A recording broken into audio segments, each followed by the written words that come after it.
저는 20대 여성으로 얼마 전에 결혼한 새내기 주부입니다.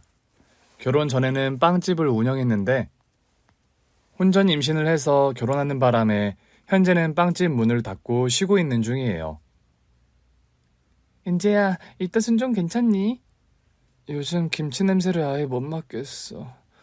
뭘 먹으면 올리는 통에 어디 나가서 식사도 못하겠고 죽겠다. 죽이라도 좀 사다 줄까? 바쁜 직장인한테 무슨 그런 부탁을 해. 내가 필요한 건 시켜 먹으니까 걱정 마.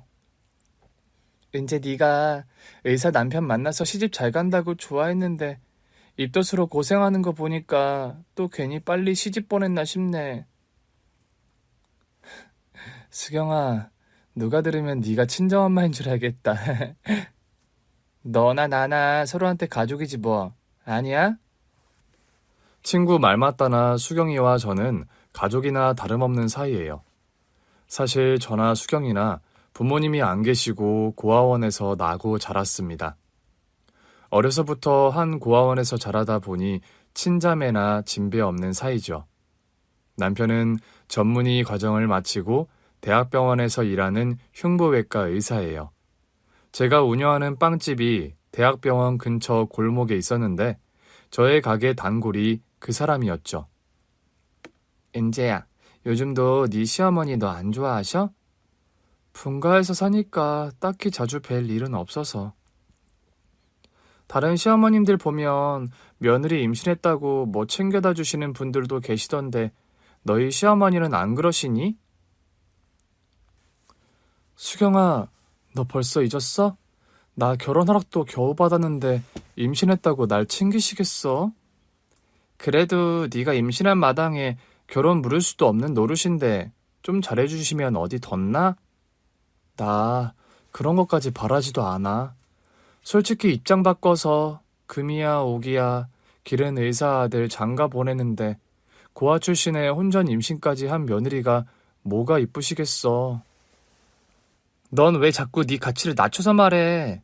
고아인 게 뭐 네 잘못이야? 임신은 또 뭐 너 혼자서 했다니? 하늘을 봐야 별을 따는 법인데. 수경아, 언제나 너는 내 편 들어줘서 너무 든든하다 내가. 너 병원에서 절대 스트레스 받지 말라고 했다고 들었는데 괜히 네 시어머니 등살에 너 시달릴까 걱정이다. 신혼여행 다녀온 뒤로 딱히 그런 거 없었어. 너무 걱정 마, 수경아. 입덧이든 시어머니 일이든 뭔 일 생기면 꼭 전화하고, 알았지? 알았어. 고마워. 친구와 전화를 끊고 앉아있는데 한숨이 푹 나오는 게 사실이었어요. 축복받지 못하는 결혼을 한 게 사실이었고 여전히 저와 시어머니 사이는 찬바람이 돌고 어색했으니까 말입니다. 그때였어요. 현관벨이 울려서 나가보니까 마침 인터폰에 시어머니 얼굴이 뜨는 겁니다. 연락도 없이 어쩐 일이실까 싶은 생각에 바짝 저도 모르게 겁을 집어먹고 문을 열어드렸더랍니다. 어머니 오셨어요? 그래, 지나는 길에 잠시 들렀다. 어째 너는 시어머니가 왔는데 하나도 반가운 얼굴이 아니다. 그럴 리가요. 그냥 너무 갑작스레 오셔서 제가 너무 놀라서 그래요, 어머니. 그 말은 그러니까 기별 없이 앞으로는 오지 마라 뭐 그런 뜻이니? 아니요, 제 말은 그런 게 아니라요. 말을 섞으면 섞을수록 뭔가 야단 맞는 일만 생기는 느낌이었죠. 보수적인 성향의 시어머니는 저와 남편이 혼전 임신을 했다는 사실도 무척 탐탁지 않아 하시던 분입니다.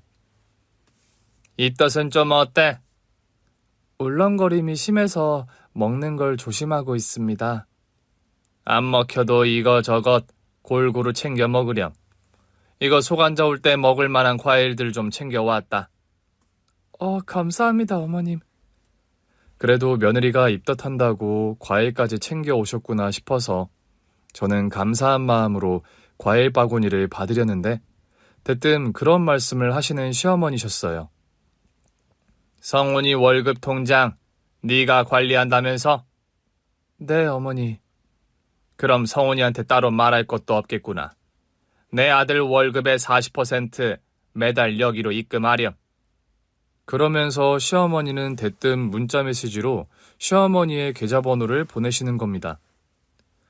성훈 씨 월급의 40%를요? 솔직히 다달이 월급의 40%면 적은 금액이 아니었기에 저는 놀랄 수밖에 없었죠. 왜? 싫으니?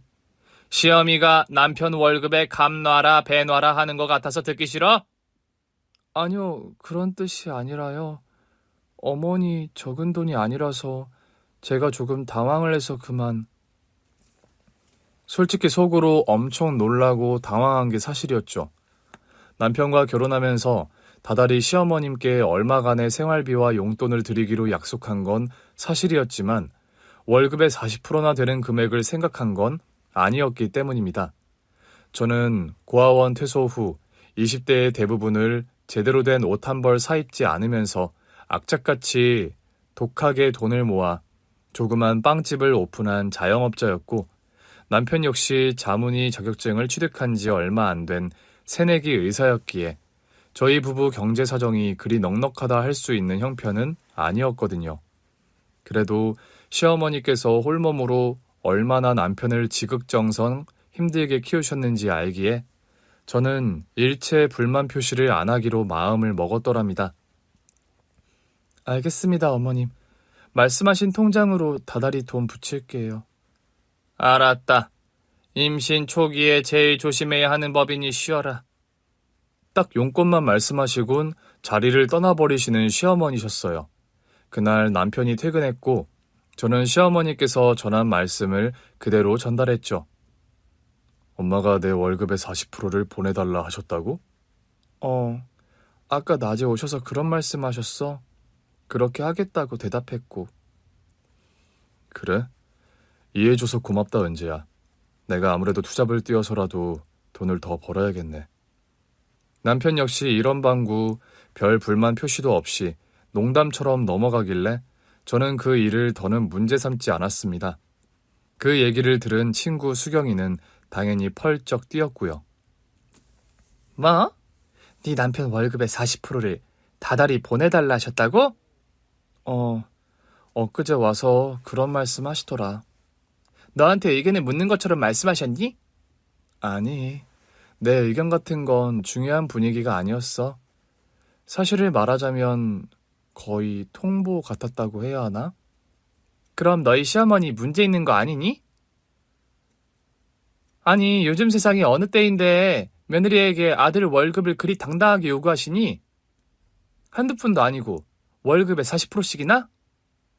나도 놀랐어, 많이. 우리 전셋집도 대출받아 마련한 거라서 갈 길이 먼 게 사실인데. 은재 네가 부모님 도움 없이 결혼했어도 혼수며 신혼집 마련할 때 네 역할도 컸잖아. 너 20대 내내 허리 휘게 빵집 운영하며 독하게 모은 돈으로 결혼 준비한 건데. 우리 시어머님도 평생 성훈 씨 키우느라 고생 많이 하셨으니까 그 정도 드려야 하는 게 도리일지 몰라. 어머 얘, 솔직히 지금 네 시어머님이 어디 편찮으시거나 너희 부부 도움 없이 살아가기 힘든 상황도 아니시잖니. 편의점 운영하시는 사장님이라면서 어떻게 다달이 그런 큰 돈을 요구하시는 거야? 친구의 말에 저 역시 대답할 말이 딱히 떠오르지 않더군요. 친구 말만 따라 건강이 안 좋으시다거나 경제적으로 힘든 상황이셨더라면 수긍이 갔을 텐데 시어머님께서는 건강하신 데다 편의점을 운영하는 점주셨거든요. 그렇다고 통보하듯 말씀하시는데 거기다 대고 태클도 못 걸겠더라. 성훈 씨도 오케이 하는데 내가 뭐라고 그럴 거야. 의사 남편이랑 살면 다 너처럼 그렇게 시집살이 하는 거야? 참, 아무리 그래도 좀 너희 시어머니 너무하신다 얘. 요즘 노후 대비 제대로 안 된 부모님 계시면 내 집 마련 불가능하다는 말까지 나오는 시대에 너 그러다 언제 대출금 갚으려고?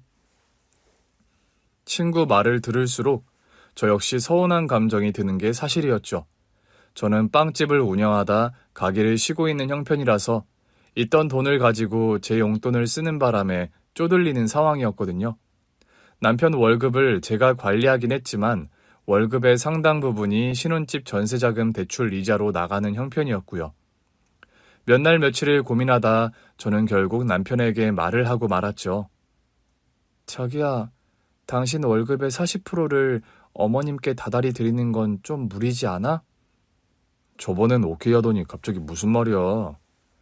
어머님 뜻이 완강하셔서 일단 승낙은 했는데 아무리 생각해도 우리 형편에 다달이 그런 큰 돈을 드리는 건 아직 오바 같아서. 다달이 나가는 집 대출금만 해도 얼만지 당신이 누구보다 잘 알잖아. 물론 나도 알지, 은재야. 그런데 엄마가 그러길 원하신다는데 뭐라고 말씀드리니? 당신이 효자라는 것 나도 잘 알아. 부모님 없이 자랐지만 나 역시 힘들게 키워주시고 공부시켜주신 부모님께 잘해드려야 하는 게 도리란 것도 알고. 그렇지만 우리 형편에 나 이제 출산하고 애 키우려면 한동안 버는 돈은 없이 나가는 돈이 많을 텐데 부담이 되는 금액이라 그렇지. 미안하다, 은재야. 내가 너 이런 걱정 안 할 만큼 돈을 넉넉히 버는 능력자였다면 우리가 이런 얘기할 일도 없었을 거잖아. 안 그래? 성훈 씨, 나는 그런 말이 아니라. 알아. 네가 무슨 말 하고 싶어 하는지. 네가 하는 말 당연하고 네 걱정도 다 당연해. 그런데 지금 당장은 엄마 뜻을 거스를 수가 없어. 내가 어떻게든 좀 해결책을 마련해 볼 테니까 조금만 기다려줄래? 알았어, 성훈 씨. 나도 이런 말해서 미안해. 나도 누구보다 어머님께 잘해드리고 싶은 마음은 당신과 매한가지라는 것만 알아줘. 아니야.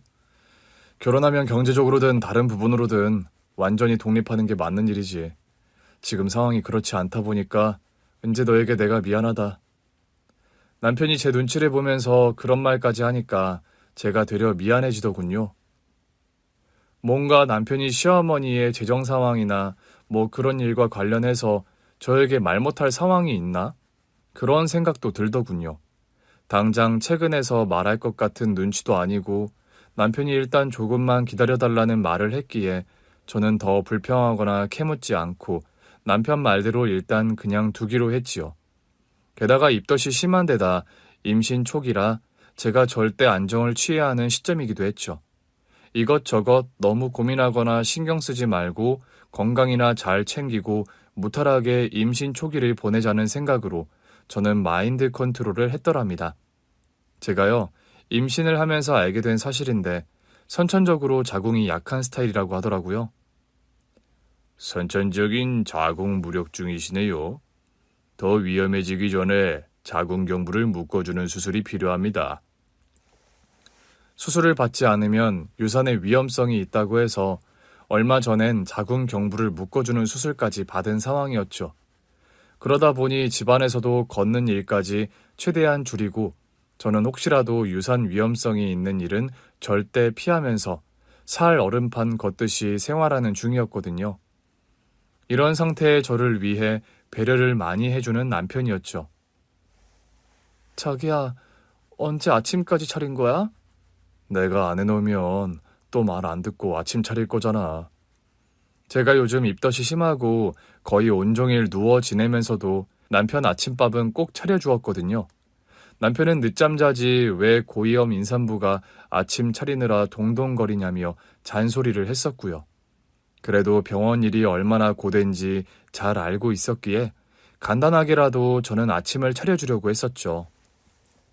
그런 저를 위해 불어 일찍 일어나서 본인이 아침을 차리는 남편이었어요. 이럴 거면 우리 그냥 둘 다 아침 굶기로 해. 당신 안 그래도 잠 부족한데 새벽같이 일어나서 아침 차리려고? 그냥 딱 40분만 일찍 일어나면 돼. 습관되니까 할만해. 걱정 마. 나 시집 참 잘 온 것 같아. 이런 호강하면서 사는 거 보면. 뭐? 이 정도 가지고 호강이라고 그러니? 앞으로 당신 호강할 일 훨씬 더 많이 남았으니까 기대하라고. 된장찌개 끓이는 법은 언제 배웠어? 내가 한 것보다 더 맛있는데? 요즘은 너튜브에 다 나오잖아. 나 맨날 병원에서 쉬는 시간에도 다음날 아침 메뉴 레시피 검색하는 게 습관이 됐어. 아유, 그러지 마, 여보. 간단하게 빵이랑 스프 같은 거 해서 먹어요. 아니야. 당신 입덧해서 조금을 먹어도 영양가 있는 걸로 먹어야 해. 참, 오늘부터 우리 엄마 이틀에 한 번 집에 오셔서 우리 집 청소해 주시기로 했어. 뭐요, 어머님이? 왜 그렇게 놀라? 요즘 당신 컨디션 말씀드렸더니 집안일 일절 안 된다고 청소 같은 힘들어가는 일 엄마가 하루 걸러 오셔서 대해 주신다는데? 어머님께서 일하시는데 내가 어떻게 쉬고 있어. 그러지 마시라고 해, 제발. 저는 상상만 해도 너무 불편하고 게다가 죄송해서 제발 관두시게 하라고 남편에게 부탁하다시피 했더랍니다. 자기야, 당신도 우리 엄마를 너무 무서워하지만 말고 좀 가까워질 생각을 해보는 게 어때? 우리 엄마 성격 칼칼하고 엄한 면이 있는 것도 사실이지만 그래도 요즘 누구보다 당신 건강 걱정하시는 분인데. 어머님 편의점 일로도 바쁘신데 우리 집 살림까지 부탁드리는 거 죄송해서 그러지. 우리 그럴 거면 차라리 시간당 부르는 도우미 아주머니를 부르자. 돈 없어도 차라리 그 편이 마음 편하겠어, 자기야. 나도 엄마한테 죄송해서 그 말씀 드렸는데 돈 아껴서 모을 생각 안 하고 그런데 돈을 쓰려 하냐고 야단 맞았어. 엄마가 두 다리 멀쩡하고 아픈 데 없는 본인이 있는데 왜 청소하는데 사람을 써서 돈을 쓰냐고. 어머님도 참. 제 건강 상태를 걱정해서 청소와 살림을 도와주신다는 시어머님이셨죠. 사실 병원에서 극도로 몸을 아끼고 조심하라는 얘기를 들은 걸 사실이었습니다. 자궁무력증이란 게 한 번이라도 유산을 하게 되면 습관성이 되기 쉽고 제 상황이 조금만 방심하면 유산 가능성이 높은 일촉즉발의 상황이었거든요. 저는 그래서 차라리 집안을 어지럽혀 두더라도 임신이 안정기에 접어들 때까지 깔끔하게 사는 걸 어느 정도 마음속으로 포기한 상태였어요. 청소며 살림을 도와주신다는 시어머니 말씀이 감사하긴 했지만 평소 어색한 사이와 저를 며느리로 탐탁지 않게 여기시는 마음을 알았기에 영 가시방석에 앉은 기분이 들더라고요. 요즘 몸은 좀 어떠니? 집에서 조심하고 지내니까 아직까지는 괜찮아요. 사람 하나 만들어 세상 밖으로 내보내는 게 쉬운 일이 아니다. 욕실이랑 싱크대 청소부터 좀 해야겠구나. 죄송해요, 어머니. 그런 말 말아라. 청소도구 어디 보관해뒀니? 시어머니께서 몸소 욕실이며 싱크대, 냉장고 청소까지 말끔하게 해주시더니 제가 먹을 저녁 식사와 밑반찬까지 마련해두고 돌아가시는 겁니다. 어머니, 식사라도 하고 가세요. 좀 있으면 성훈 씨 들어올 시간 다 됐는데요. 저녁은 둘이서 먹으렴. 나는 또 편의점 나가봐야 할 시간이다. 시어머니께 너무 죄송하고 감사한 마음이 들더군요. 제 임신기간 내내 하루 걸러 저희 집에 들러서 청소며 밑반찬 등을 계속해서 만들어주신 시어머니셨어요. 시어머니 덕분에 저는 무탈하게 임신기간을 마치고 건강한 남자아이를 순산하게 되었죠. 그리고 산후조리원 생활이 끝나고 집에 돌아왔는데 생각지도 못한 일이 발생했습니다. 그날은 주말이라 남편도 집에 있고 시어머니께서도 손주가 보고 싶다고 오셔서 온 식구가 집에 있었어요. 저는 아기에게 모유 수유를 한참 하고 있었는데 현관벨이 울리는 겁니다. 올 사람도 없는데 누구지? 성훈아, 너 아직 은지에게 말 안 했니? 뭐라고 말을 꺼내야 할지 모르겠어서 아직이요. 그리고 다음 주에 오신다고 한 거 아니었어요? 녀석아, 내가 이번 주라 했지 언제 다음 주라 했어? 저 분명 엄마한테 다음 주에 오신다고 들었는데요. 지금 그게 중요한 게 아니니 얼른 가서 문이나 열어드려. 너는 그런 거 착각하며 어떻게 어려운 의대 공부는 한 거냐? 시어머니의 타박을 들으며 남편이 현관문을 열어줬는데 웬 처음 보는 중년 아주머니 한 분이 들어오시는 겁니다. 그런데 그 아주머니의 얼굴을 보는 순간 저는 소스라치게 놀라게 말았죠. 그 아주머니의 얼굴이요. 제가 봐도 저와 너무 똑같이 생긴 겁니다.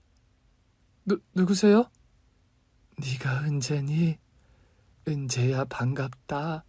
난 네 엄마 최정숙이야. 그런 말을 하면서 오열을 터뜨리는 아주머니였어요. 저는 너무 갑작스러운 상황에 내가 꿈을 꾸고 있는 건가 그런 생각이 들 정도였죠. 말을 너에게 전한다는 게 자꾸 타이밍을 놓쳤구나. 그리고 미국서 병원 일정이 계속 변동이 생기는 바람에 너희 어머니께서 일 다 마치고 나면 너에게 전하라고 하셔서. 어머니라뇨? 은재야, 인사드려. 이분이 네 친어머니시란다. 저희 엄마가 살아계셨다고요? 은재야, 미안하다. 엄마가 사실은 얼마 전까지만 해도 두 다리를 못 쓰는 장애인이었다. 그런데 네 시어머니께서 우연히 날 보시고 은재 네 친엄마인 걸 알아보셨어. 그리고 집 한 채 값을 들여서 엄마 다리를 낫게 해주셨어. 저는 대체 이게 무슨 영문인지 알아먹을 수가 없더라고요. 어머니, 여보, 이게 다 어떻게 된 일이에요? 미안해, 자기야. 미리 말하려고 했는데 어머니 수술 결과가 처음부터 낙관하기 힘든 상태였어서 처음부터 말 못했어. 처음부터 모든 과정을 너에게 오픈하는 게 어떻겠냐고 서원이가 그랬는데 내가 말렸다. 너 알다시피 임신 기간 동안 절대 안정 취하라고 병원에서 신신당부한 상황인데 네가 이러저러한 일로 스트레스 받고 신경 쓰는 일을 만들고 싶지 않아서. 어머니, 그럼 저희 엄마를 찾으신 거란 말이세요? 아니, 대체 어떻게요? 저도 저희 엄마는 돌아가신 분으로 알고 여태 살아왔는데. 지금부터 지난 이야기들 너에게 다 천천히 털어놓으마. 시어머니께 듣게 된 사연은 참으로 놀랍고 기막힌 것이었어요. 저희 시어머니께서요, 사실 10년 넘게 장애인 시설에서 정기적으로 봉사활동을 하고 계십니다. 편의점을 운영하시는 관계로 자주는 못 가지만 한 달에 한두 번은 꼭 복지관에 가서 봉사활동을 이어오고 계셨던 거죠. 너희 엄마를 처음 뵌 날도 봉사활동을 간 날이었어. 그날은 복지관에서 김장을 하는 날이라 나름 단단히 준비를 하고 갔었는데 시어머님께서는 그날도 다른 날과 다름없이 복지관에 봉사를 가신 거였죠. 김장 봉사를 하는 날이라 배추를 절이고 절인 배추를 꺼내 씻고 양념에 버무리는 작업을 한참 하는데 옆에서 휠체어를 타고 열심히 김장을 돕는 한 아주머니가 눈에 보이더랍니다. 저분은 다리도 불편하신 것 같은데 열심히 하시네요. 최말숙 씨요. 하반신 마비 장애가 있어서 늘 휠체어 아니면 거동이 힘드신데 굳은 일 마다 않고 복지관 일에 늘 열심히시죠. 그런데 저분 얼굴이... 휠체어를 타고 김장을 돕는 그 아주머니가 처음엔 좋게 보여서 쳐다봤는데 가까이서 얼굴을 확인한 시어머니는 기함을 할 정도로 놀라시고 말았답니다. 왜냐하면 그 아주머니 얼굴이 제 얼굴과 붕어빵처럼 너무나 똑같았기 때문이죠. 시어머니는 한달음에 김치를 버무리던 고무장갑을 팽개친 채 그 아주머니에게 달려갔죠. 혹시 성함이... 저요, 저 최말숙이라고 합니다. 저기요, 이런 말 좀 이상하게 들릴 줄은 아는데 혹시 딸이 있으세요? 저요? 아니, 왜 갑자기 그런 질문을 하시는 거죠? 그런 말을 하는 아주머니. 아니, 엄마의 눈빛이 심하게 흔들리는 걸 시어머니는 보셨대요. 시어머니께서는 당장 휴대폰에서 제 사진을 꺼내 보여주셨다고 합니다. 엄마 역시 제 사진을 보고 기함할 정도로 놀라시더래요. 얼마 전에 저희 아들이 장가를 갔는데 우리 며느리 얼굴이 아주머니와 너무 똑 닮아서요. 제가 봐도 저와 정말 똑같이 생겼군요. 혹시 며느님 이름이 은재, 서은재 아닌가요? 어머나 세상에, 이름을 아는 거 보니 정말로 그쪽이... 제가 실은 28년 전에 제 딸아이를 고아원에 맡겼어요. 우리 딸이 뱃속에 있을 때 아이 아빠가 명을 달리하는 바람에요. 세상에, 아니 어떻게 이런 일이 있을 수가 있죠. 살다 내 이런 기막힌 우연은 정말 처음이네요. 시어머니 역시 믿기지 않는 현실에 입이 다물어지지 않으셨답니다. 정신을 차린 시어머니께서는 당장 저와 엄마의 유전자 검사부터 의뢰하셨답니다.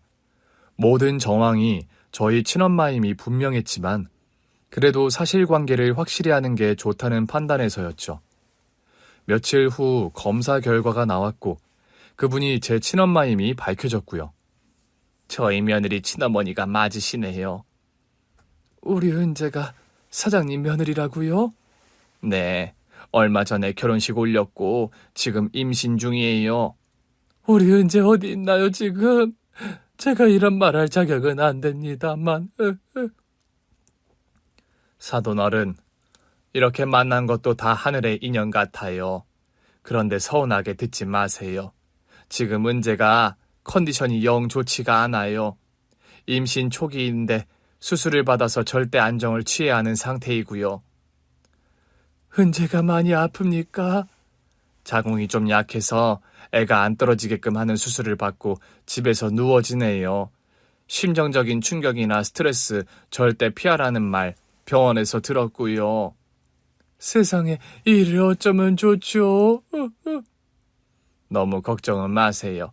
수술도 잘 되었고 안정 잘 취하고 조심하면 순산할 수 있을 거라고 했으니까요. 감사합니다, 사돈어른. 우리 딸아이를 많이 신경 써주셔서요. 아닙니다. 제가 혼자 힘들게 키운 아들 욕심에 저 솔직히 말씀드리자면 아이들 결혼 쌍수 들고 환영한 입장은 아니에요. 시어머니께서는 결혼 초기에 결혼을 반대했던 일들을 저희 엄마에게 솔직하게 털어놓으셨다고 합니다. 그렇다고 제가 지금까지 은재를 며느리로 인정 안 한다 그런 말은 절대 아니니 오해 마세요. 여러 가지로 부족한 저희 딸을 며느리로 받아주셔서 제가 되려 감사하지요. 제가 애미라고 이런 말씀 드릴 자격도 없는 사람이긴 합니다만. 아니에요. 사정 들어보니 어쩔 수 없는 사정이셨는데요. 제가 은재 낳았을 때 어떻게든 제가 키워보려 했습니다만 기초수급자 지체장애인 엄마가 아이를 혼자 키우는 건 절대 무리라고 하도 주변에서 성화를 부려서 그만. 반지하 방에 살더라도 우리 은재를 제가 거둘 걸 하는 오해를 많이 했습니다. 여기 복지사 선생님께 들어서 다 알고 있어요. 그때 사부인께서는 형편도 힘드셨지만 또 몸에 종양이 생겨서 위험한 수술을 앞두고 있었다면서요. 그때는 어찌 된 건지 제 살라를 장담하지 못한다는 말까지 병원에서 들어서 은재를 고아원에 맡길 수밖에 없었어요. 갓난이 핏덩이를 떼어놔야 하는 심정이 오죽하셨겠어요. 그렇게 저희 친엄마를 만나게 된 시어머니셨던 겁니다. 시어머니는 당장 저희 친엄마 존재를 남편에게 말했다고 합니다. 그리고 남편에게 그런 부탁을 하셨대요. 성훈아, 은재 어머니 이렇게 만나게 된 것도 하늘의 인연 같다. 이왕 이렇게 된 거 은재 만나실 때까지 우리가 다른 준비를 또 해보는 건 어떠니? 다른 준비라뇨? 내가 알아보니까 미국 유명한 병원에 은재 어머니 같은 분들 다리 수술로 유명한 명의가 있다던데. 엄마 그런 건 언제 다 알아보셨어요? 네 장모가 있는 복지관에 사회복지사와 이런저런 얘기 나누다가 알게 된 사실이다. 미국에 이런 신경마비로 다리를 못 쓰는 환자들 수술을 아주 귀신같이 잘하는 병원이 있다고 말이다. 단점이라면 수술비가 아주 비싸다라는 거라더라. 그래서 은재 어머니도 여태 수술받지 못하신 거고. 병원비랑 수술비 정보 좀 알아볼까요? 그래, 우리 선에서 할 수 있는 최선을 다해보자꾸나. 남편과 시어머니가요, 저희 엄마 다리 수술해 주신다고 그렇게 사방팔방 돌아다니며 정보를 얻고 막대한 수술비를 마련하기 위해서 둘이서 동분서주했던 겁니다. 어머님, 그럼 다달이 이 사람 월급에서 40% 달라고 하셨던 게 저희 엄마 다리 수술 비용 때문에 그러신 거였어요? 그래, 이제 와서 얘기지만 그렇게 안 하면 어디 우리 형편의 그 수술비며 병원비를 감당하기 힘들었어. 여보, 어머니께서 그간 모으신 적금 통장 다 헐고 대출도 받을 수 있는 최대치를 받아서 장모님 수술비 마련하셨어. 내가 한 건 당신이 아는 그게 전부야. 내 월급의 40%를 드린 거. 어머님, 저는 그런 것도 모르고 여태. 사부인, 박서방, 평생 저는 은재 위해서 엄마 노릇 하나 해주진 못했는데 이런 저를 위해 그런 배려를 해주셔서 드릴 말씀이 없어요. 감사하고 죄송합니다. 어머님, 어떻게 제게 한마디 말씀도 없이 이러실 수가 있으세요? 감사합니다, 감사합니다, 어머님. 그동안 괜히 서운했지? 네가 말은 안 해도 네 심정 나도 다 짐작은 갔다. 그래도 이제 모든 상황이 밝혀졌으니 묵혀뒀던 오해나 앙금은 서로 다 없던 일로 하자꾸나. 그런 말을 하시면서 저를 따뜻하게 안아주시는 시어머님이셨습니다. 저는 말로 다 표현할 수 없는 죄송함과 감사함에 몸둘 바를 모를 지경이었죠. 저에게 있어서 그날은 정말이지 꿈만 같은 하루였어요. 저는 고아원에서 자라는 동안 저에게 친어머니가 안 계시다고 생각하고 살아왔습니다. 물론 세상천지 엄마 아빠가 없는 사람은 아무도 없겠죠. 그렇지만 저는 고아원에 맡겨질 때부터 부모님에 관한 어떤 소식이나 흔적 같은 것이 아예 없었기에 저는 그냥 천의 고아 팔자인가 보다 하고 포기하고 살아왔던 게 사실입니다. 엄마에게서 듣게 된 과거의 사연 또한 가슴이 무척 아픈 것이더군요. 은재야, 이제 와서 이런 얘기 변명처럼밖에 안 들리겠지만 네가 궁금해하고 또 알고 싶어하니 말할게. 엄마, 저 엄마 원망하고 타박하려는 말을 하려는 게 아니니 다 솔직하게 말씀해 주세요. 그래, 그렇게 하마. 이런 얘기를 이제 와서 털어놓는다고 너에게 엄마 노릇 못한 과거가 용서되지는 않겠지만 말이야. 저희 엄마는요, 사실 날 때부터 장애인은 아니셨다고 합니다. 엄마는 5살 무렵 부모님께서 한날 한시에 교통사고로 돌아가시는 바람에 고아원에 맡겨졌다고 합니다. 그런데 초등학교를 졸업하던 무렵 수학여행을 떠난 곳에서 불의의 사고를 당한 엄마셨대요. 숙소에서 친구들과 장난을 치다가 창문에서 떨어지는 바람에 엄마는 영영 걸을 수 없는 처지가 되어버리신 거죠. 고아인데다 하반신 마비라는 상황이 어린 마음에도 감당하기 힘든 장애가 되더구나. 하루하루 버티듯 살아가던 나에게 유일한 위안이 되어준 사람이 너희 친아빠였어. 저희 아빠는 고아원에 봉사를 오는 대학생이었다고 해요. 엄마가 중학교 3학년 되던 해에 처음 고아원 봉사를 온 대학생 오빠가 저희 아빠셨던 겁니다. 말수가, 너는 왜 애들이랑 안 놀고 맨날 교실에만 틀어박혀 있니? 같이 뛰어놀지도 못하고 그냥 다 짜증나서요. 혼자 있는 게 제일 마음 편하기도 하고. 너 원래 누구랑 말하는 거 싫어하니? 네, 싫어해요. 솔직히 오빠도 귀찮으니까 저리 좀 비켜주실래요? 고슴도치처럼 뾰족하게 구는 엄마였지만 아빠는 그런 엄마의 성격을 받아주면서 봉사를 올 때마다 먼저 스스럼 없이 다가가 주셨다고 합니다. 원장 선생님께 들으니까 말숙이 너 초콜릿 만드는 거 좋아한다면서? 이거 초콜릿 만들 때 쓰는 틀이야. 이걸 왜 저한테 주세요? 너 좋아하는 일 하면서 좀 웃으면서 지내라고. 왜? 주면 안 돼? 나한테 왜 잘해주세요? 잘해주고 싶은데 뭐 꼭 이유가 있어야 되니? 저번에 보니까 너 웃을 때 참 이쁘더라. 너 웃는 모습 보고 싶어서 그래. 별뜻 없어. 감사해요, 선물. 다음에 만났을 때 나한테 초콜릿 만들어서 몇 개 주면 고맙겠다. 저희 아빠는 당시 호텔 조리학과에 다니는 요리사 지망생 대학생이었다고 합니다.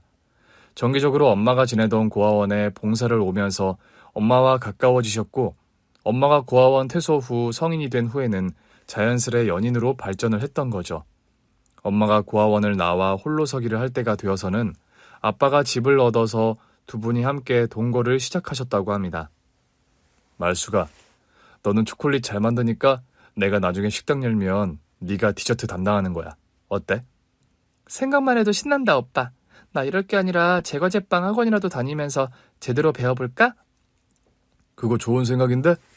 프랑스에 유명한 초콜릿 학교가 있다던데 나중에 내가 돈 많이 벌면 말숙이 너 유학 보내줄게. 그런 약속을 하며 미래의 꿈에 부풀어 있던 엄마와 아빠였다고 합니다. 가진 거 하나 없었고 초라한 원룸 한 칸이 신혼살림의 전부였지만 사랑 하나로 행복한 두 분이셨던 거죠. 그러던 어느 날 갓 부임한 중식당에서 일을 마치고 돌아오시던 아빠가 트럭에 치여 사고를 당하고 말았답니다. 당시 제빵학원을 다니던 엄마는 헐레벌떡 병원에 도착했지만 이미 아빠는 숨을 거둔 상황이셨죠. 오빠, 날 혼자 두고 떠나면 어떡해? 뱃속의 아이는 어떡하라고? 슬픔과 황망함 속에 장례를 치렀고 엄마는 망연자실을 할 수밖에 없었죠. 아빠를 떠나보낸 상황에서 엄마는 난상 끝에 저를 겨우 낳으셨다고 합니다. 우리 아기 건강한가요? 네, 예쁜 공주님을 낳으셨어요. 엄마 혼자서 아이를 키울 형편이 아니라는 주변의 만류에도 엄마는 저를 어떻게든 키워보려고 안간 힘을 쓰셨다죠. 산후조리도 책 안 끝난 상황에서 복지관에 일을 나가며 하루하루 버티듯 살아가던 어느 날 엄마는 일을 하다 쓰러지셨고 구급차를 타고 실려간 병원에서 청천벽력 같은 선고를 받아야 했다고요. 척추에 난치성 종양이 생겼습니다. 당장 수술 받으셔야 하는 위험한 상황입니다. 수술을 받으신다 해도 생존 가능성을 낙관하기 힘든 상황이고요. 네? 제가 수술을 받아도 죽을지 모른다는 말씀이세요? 죄송합니다. 저희 입장에서 딱히 드릴 말씀이 없네요. 엄마는 그때 찢어지는 마음으로 저를 고아원에 보낼 수밖에 없으셨던 거죠. 엄마의 지나온 이야기를 들으니 저 역시 너무 마음이 아팠습니다. 아이를 낳은 지 얼마 안 된 시점이긴 했지만 아이를 낳은 엄마 입장이다 보니 어린 핏덩이 아기를 고아원에 보내야 했던 엄마 심정이 어땠을지 상상이 가지 않을 정도로 억장이 무너지더라고요. 엄마, 이제 더는 과거 얘기 묻지 않을게요. 제가 엄마 상황이었다 하더라도 다른 방법이 없었을 거예요. 아니다, 은재야. 아무리 상황이 어려웠더라도 자식을 버린 부모에게 면죄부가 지어줄 수는 없는 일이야. 버리다뇨. 엄마는 저를 버린 게 아니라 조금이라도 나은 환경에서 제가 자라기를 바라신 거잖아요. 이제 저도 엄마가 된 입장에서 엄마 마음 다 이해해요. 고맙다, 은재야. 그렇게 엄마를 이해해줘서. 저와 엄마는 한참을 끌어안고 오열했습니다. 엄마, 그런데 수술받은 다리는 이제 정말 괜찮으신 거예요? 너희 시어머니와 남편이 수소문 끝에 미국서도 유명하다는 명의가 있는 병원에 나를 데려갔다. 아파트 한 채 값 넘는 돈을 내 수술비에 쓰셨는데 이 빚을 대체 어떻게 갚아야 할지 모르겠구나. 엄마 말씀을 들으니 시어머니께 새삼 다시 감사하다는 마음이 들더라고요. 아기를 낳고 모유 수유가 마무리된 즈음 저는 다시 베이커리를 오픈을 재개했습니다. 여러 가지로 시어머니께 빚도 갚고 싶었고 또 저희 엄마가 초콜릿 만드는 일을 계속 해오셨기에 엄마와 함께 베이커리를 운영하기로 한 거였죠. 은재가 빵집 운영을 한 게 다 사부인 피를 이어받아서였네요. 저야 그냥 복지관에서 초콜릿 만들어 파는 정도였죠. 은재가 솜씨는 훨씬 더 좋아요. 모녀지간에 같이 일을 하게 되다니 저 역시 너무 보기가 좋네요, 사부인. 제가 두 다리로 멀쩡하게 걸어 다니게 된 것도 평생 얼굴 보지 못할 줄 알았던 우리 은재를 만나게 된 것도 모두 사부인 덕분이에요. 어머님, 정말 감사드려요. 저에게 이런 꿈 같은 날이 올 거라고 저 생각도 못하고 살아왔는데 저 열심히 일해서 어머니께 진 빚 2배로 갚아드릴 거예요. 너에게 돌려받으려고 한 일 아니니 그런 말은 말거라. 가족끼리 당연히 해야 할 일이었으니까. 시어머니와 엄마와 아이 양육을 번갈아가며 도와주셔서 저는 베이커리 일에 집중을 해서 매진할 수 있었어요.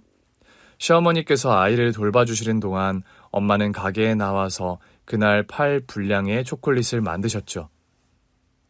예전에는 여기 빵집에 초콜릿은 없었는데 새로운 메뉴인가 봐요? 네, 제가 아이 낳고 가게 재오픈을 하면서 저희 엄마와 같이 운영을 하게 됐어요. 초콜릿 메뉴는 모두 저희 엄마가 직접 만드시는 거고요. 달지도 않고 맛이 너무 고급스럽네요. 빵이나 쿠키에 들어가는 초콜릿도 모두 그럼... 맞아요. 저희 엄마가 다 직접 만드시는 수제 초콜릿이에요. 이 집 빵 맛이야. 예전부터 유명했지만 초콜릿도 너무 맛있네요. 소금빵 10개랑 저기 초콜릿 세트 5개 포장해주세요. 감사합니다. 엄마와 초콜릿은 출시했을 때부터 손님들에게 아주 반응이 좋았답니다. 엄마와 함께 베이커리를 운영하고 나서 가게 매출은 예전보다 훨씬 좋아졌어요.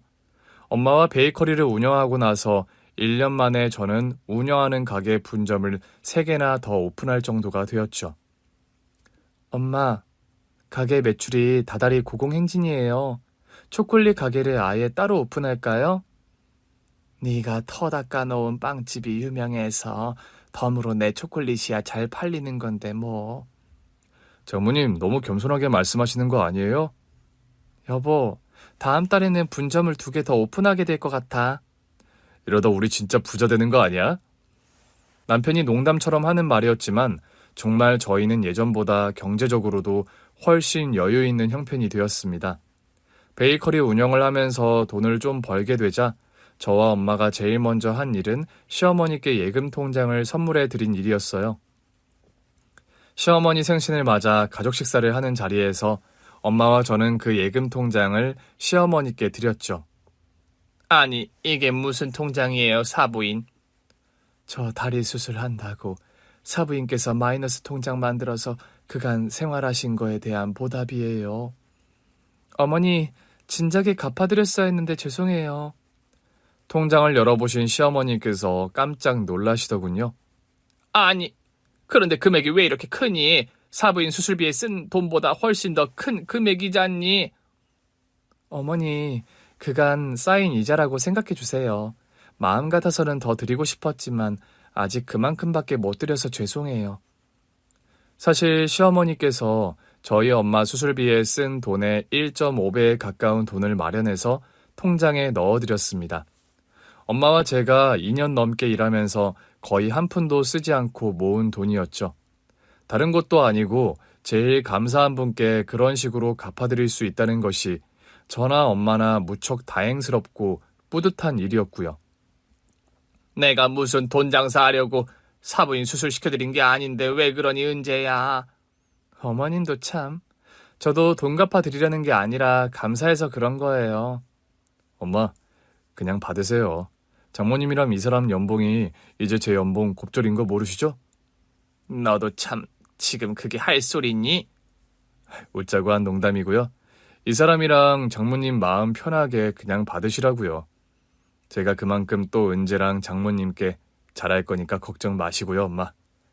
제가 아이를 낳은 뒤로 저와 남편은 시어머니 살던 집과 저희 살던 집을 처분해서 좀 더 큰 집을 마련했고 친정엄마와 시어머니까지 모두 모시고 한 집에 함께 살고 있습니다.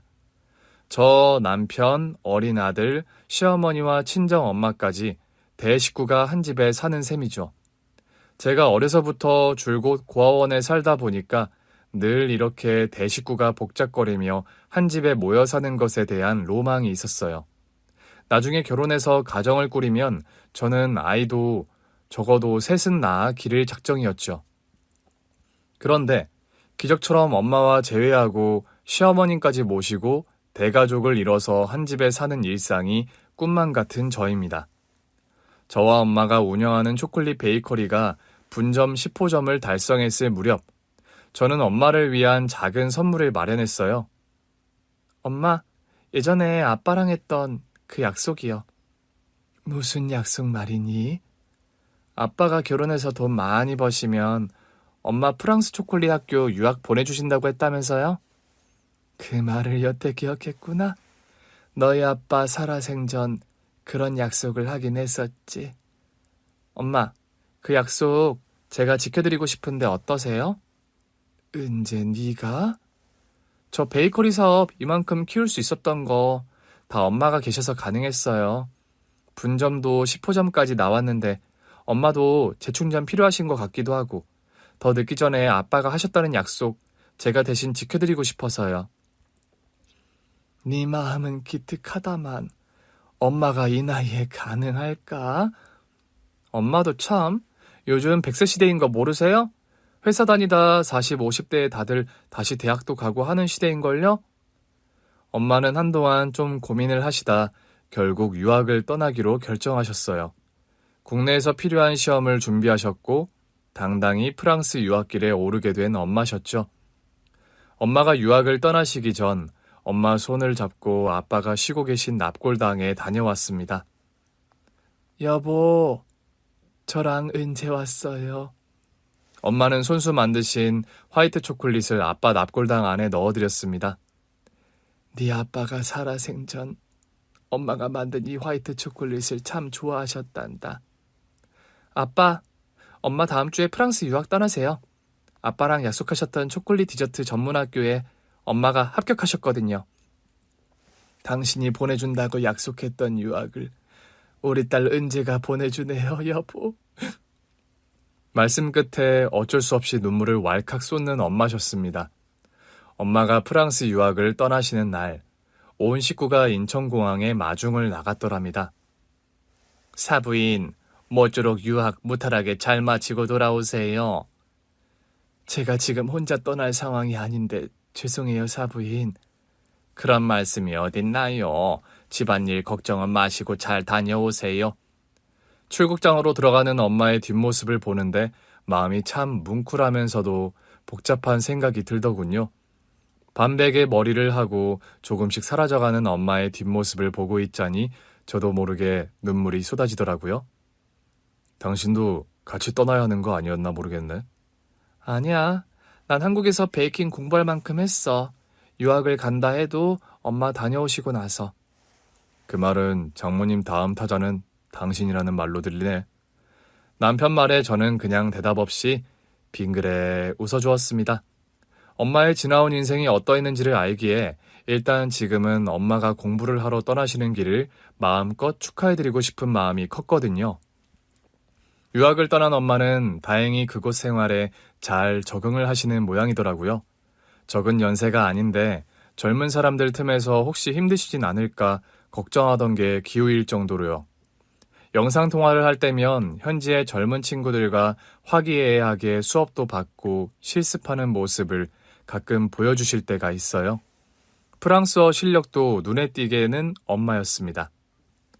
사부인 참 여러모로 대단하시다, 은재야. 나라면 저 나이에 타국 나가서 저리 적응 잘 못했을 것 같다. 이게 다 어머님 덕분이죠 뭐. 어머님 아니었음 아직도 저희 엄마 다리 불편하셨을 거고 유학 엄두도 못 내셨을 거예요.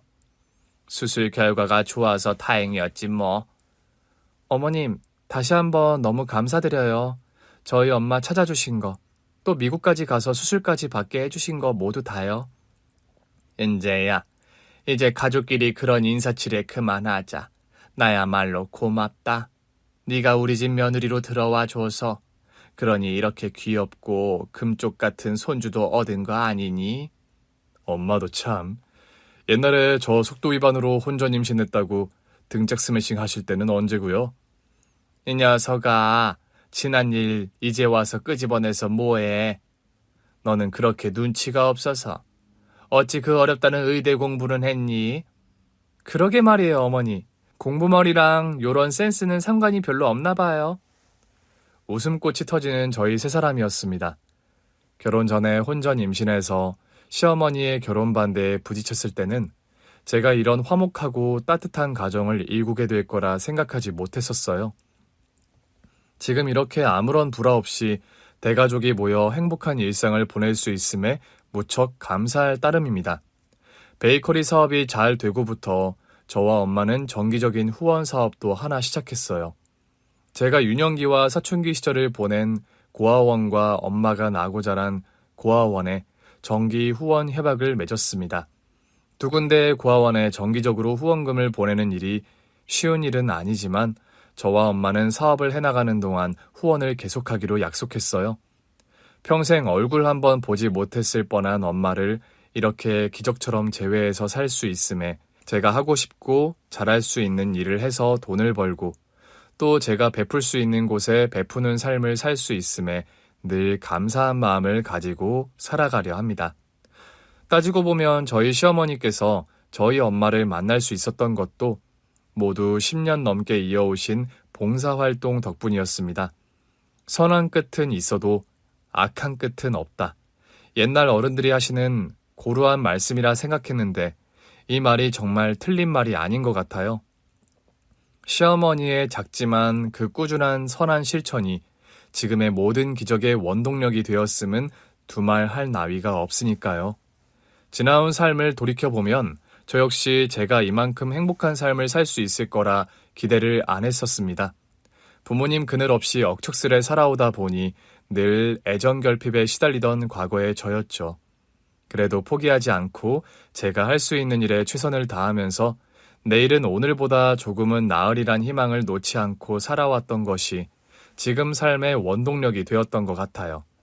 좋은 방향으로 버티고 버티다 보면 나에게 갈급한 것들을 언젠가는 상으로 내려주시는 게 저 놓은 곳에 계신 분들의 칭찬법이란 생각도 듭니다. 지금 혼자이고 사는 것이 고단하더라도 절망하지 않으셨으면 합니다. 내일은 내일의 해가 뜨고 일출 직전이 가장 어둡다는 그 단순한 진리가 살다 보니 정말 맞는 말이다 싶더라고요.